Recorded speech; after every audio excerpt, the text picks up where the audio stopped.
Polisi mkoa wa Njombe katika kipindi hichi ambacho tunaelekea katika uchaguzi mkuu wa Mheshimiwa Rais, wabunge na madiwani 2025, inapenda kuwataarifu wananchi wa mkoa wa Njombe kwamba wawe huru kutoka siku ya tarehe 29 kwenda kupiga kura bila hofu ya aina yoyote, na mtu yoyote yule ambaye atajitokeza kwa ajili ya kukiuka sheria za nchi ya Tanzania,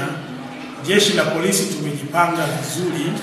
kuhakikisha kwamba hakuna atakaye vuruga amani siku ya tarehe 29 na kuendelea, au kabla ya tarehe 29 hakuna atakaye vuruga amani. Lakini nitoe tu onyo kwa wale ambao wanapita mitandaoni na kutoa matamshi ambayo yanahatarisha amani, kwamba Jeshi la Polisi mkoa wa Njombe tunaendelea na patrol katika mitandao,